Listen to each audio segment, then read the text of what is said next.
আমরা কিন্তু বিভ্রান্ত হয়ে গেলাম যে কি হলো, আমার নবম গ্রেডের কথা বললো। আসলে তারাই আইনের জটিলতার কারণে ওটা সংশোধন করেছে যে এক ব্যক্তি 4টার বেশি হতে পারবে না, এই যে বিষয়টা, তাহলে তো তারা আইনের এখন যেটা সর্বশেষ এসেছে সেটা ডিগ্রি পাস এবং মাস্টার্স পাসের এই বিষয়ে আমি কিছু কথা বলতে চাই। নিশ্চয়ই আপনার এলাকায় ডিগ্রি এবং মাস্টার্স পাস আছে।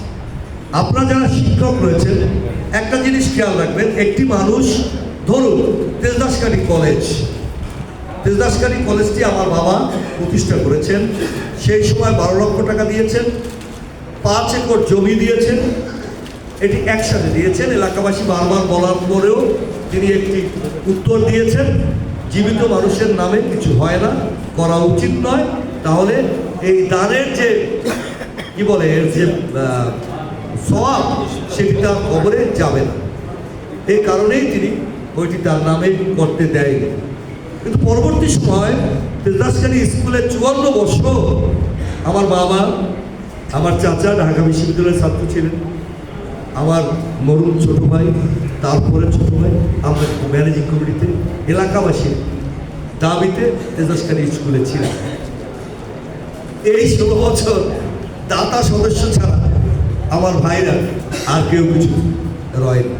বারবার এলাকাবাসীর ক্ষোভ, হেডমাস্টার সাহেব আছেন, তিনিও কিন্তু কষ্ট পেয়েছেন। আমি কিন্তু এলাকাবাসীকে মিটিং করে বলেছি এই স্কুলটি কেউ তুলে নিতে পারবে না। অতএব আর একজন দাতা সদস্য যদি চায় এবং শিক্ষকরা যদি চৌকস হয়, এখানে অন্যায় করতে দেবে না। আমরা কিন্তু সেইভাবে রয়ে গেছি।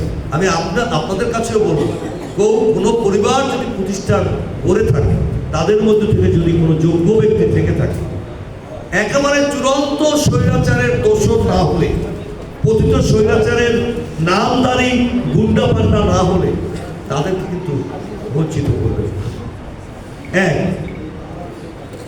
সকল প্রতিষ্ঠানের সভাপতি নির্বাচনে আমাদের শিক্ষকদের ভূমিকা থাকতে হবে। হেডমাস্টার সে যে দলেরই হোক, যে মতেরই হোক, সাধারণ শিক্ষকদের সাথে আলোচনা করে তার যদিও পরিপত্রে বিষয়টি ক্লিয়ার নয়, কিন্তু হেডমাস্টার দিবে, প্রস্তাব করবে, আমাদের কথা হলো স্পষ্ট, আমাদের সাধারণ শিক্ষকদের মর্যাদা দিয়ে তাদের সাথে আলোচনাতে এলাকার সম্মানিত ব্যক্তিবর্গ অথবা প্রাক্তন শিক্ষক, আবারও বলি প্রাক্তন শিক্ষকদের নামটি 1 নম্বরে দিতে হবে। যদি ব্যত্যয় ঘটে আমাকে বলবেন উনি পাস করাতে পারবেন না, কোনো কায়দায়। এটি আমরা শিক্ষক কর্মচারী ঐক্যজোট, বোর্ড চেয়ারম্যান, জেলা প্রশাসক, টিওনো সাহেবের সাথে রাজনৈতিকভাবে, সামাজিকভাবে অথবা শিক্ষক কর্মচারী ঐক্যজোটভাবে আমাদের বারবার সভা হচ্ছে, বারবার কথা হচ্ছে। আমরা চাই শিক্ষা প্রতিষ্ঠান স্বাধীনভাবে চলবে। শিক্ষা প্রতিষ্ঠান, একটি শিক্ষা প্রতিষ্ঠান যদি স্বাধীনভাবে চলে, সেখানে সবচেয়ে ভালো পড়াশোনা হয়। একজন শিক্ষক যদি ভীত থাকে, কখন কে সে কোন বিষয়ে প্রশ্ন করে।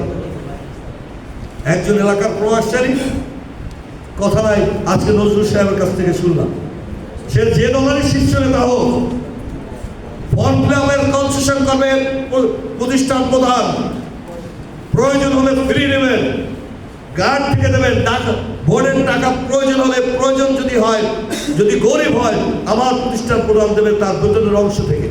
কিন্তু এলাকার কোনো প্রভাবশালী মাস্টার যদি বিএনপিরও হয়, সাথে সাথে থানায় জানাবেন, আমাদেরকে জানাবেন। শিক্ষকদের অমর্যাদা করার মতো দুঃসাহস এই সময়, এই সরকারের আমলে অথবা বিএনপির সামনের দিকে এগিয়ে যাওয়ার সময়, কারণ আমাদের নেতা একজন শিক্ষক, তিনি প্রথম জাতীয় বেতন স্কুলে আমাদের অন্তর্ভুক্ত করে 50% দিয়েছেন। বেগম খালেদা জিয়া 100% দিয়েছেন। আমাদের অবসর ভাতা দিয়েছেন বেগম খালেদা জিয়া। আমরা এদেশের শিক্ষক যদি মর্যাদায় থাকে, জাতি মর্যাদায় থাকবে। শিক্ষক যদি ফ্রি থাকে, আন্তরিক থাকে, সুন্দর জাতি গঠিত হবে। এই বিশ্বাস শিক্ষক কর্মচারী ঐক্যজোট রাখে। দেশনেত্রী বেগম খালেদা জিয়া রাখে, আমাদের শিক্ষক যিনি আমাদেরকে নিয়ন্ত্রণ করেন জনাব তারেক রহমান, তিনিও বিশ্বাস করেন। অর্থাৎ আমার নেতা, এখানে 3 জন শীর্ষ নেতা আমার উপস্থিত রয়েছেন। মিজানুর রহমান দুলাল 4 জনে রয়েছে যারা নাজিরপুরকে নিয়ন্ত্রণ করেন বিএনপিকে। আপনাদের সাক্ষীকে একজন সামান্য শিক্ষক হিসেবে বলতে চাই, জনাব মিজানুর রহমান দুলাল, আবু হাসান খান, রফিকুল ইসলাম ফরাজি অথবা ইয়ে খান, আপনার নেতাকর্মীরা, আমি বিএনপি নেতা নই, আপনার নেতাকর্মীদের বলে দেবেন শিক্ষা প্রতিষ্ঠানে ঢুকতে হলে প্রধানের শিক্ষা প্রতিষ্ঠান প্রদানের পারমিশন নিয়ে তারপর তার রুম অথবা ওই ক্যাম্পাসে প্রবেশ করবে। যদি এর বাইরে কেউ কোনো জাতীয় নিজের হ্যারাম দেখাতে চান, তাহলে আপনারা বিচার করবেন, আমরাও বিচার করব। প্রয়োজনে 2-1 জনকে আইন শৃঙ্খলা রক্ষাকারী বাহিনীর হাতে তুলে দেব, যা দৃষ্টান্ত হয়ে থাকবে। আমি বক্তৃতা দীর্ঘায়িত করবো না, আপনাদের বিরক্ত করবো না। আবারও বলি, আসুন সবাই মিলে বাংলাদেশকে বিনির্মাণ করি। অনেক দিন তো হয়ে গেল, অনেক রক্ত গেল 71-এ, গত 16 বছরে অনেক রক্ত গেল। আমাদের সন্তানরা তারা ঘুরে দাঁড়িয়েছে একটি সুন্দর বাংলাদেশের আশায়, যে বাংলাদেশের সামনে একটি অদৃশ্য দেওয়াল সামনের দিকে এগিয়ে আসছে। আমরাই পারি, শিক্ষকরাই পারে সম্মিলিতভাবে সেই দেওয়ালকে রুখে দিতে। আর সেই দেওয়াল রুখে দিতে হলে বাংলাদেশে একটি নিরপেক্ষ নির্বাচন দরকার। অচিরেই নিরপেক্ষ নির্বাচন হবে এবং আমরা ঐক্যবদ্ধভাবে সেই নির্বাচনে ধানের শীষের পক্ষে থাকবো। এই প্রত্যাশা রেখে, এই আশা রেখে, ধানের শীষ যাকে নমিনেশন দেবে অবশ্যই একজন শিক্ষিত মার্জিত মানুষকে দেবে। 300 আসনেই আমাদের প্রার্থী থাকবে। তারেক রহমানের বিবেচনায় যাকে যোগ্য মনে করবে তাকে দেবে। আপনারা সবাই মিলে তার সাথে থাকবেন। বাংলাদেশ একটি সুন্দর বাংলাদেশ হবে, একটি রেইনবো ন্যাশন হবে, যার রঙে আমরা সবাই রাঙাইতে হব। ধন্যবাদ আপনাদের।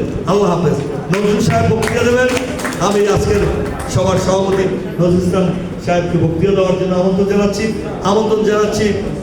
এবং আমাদের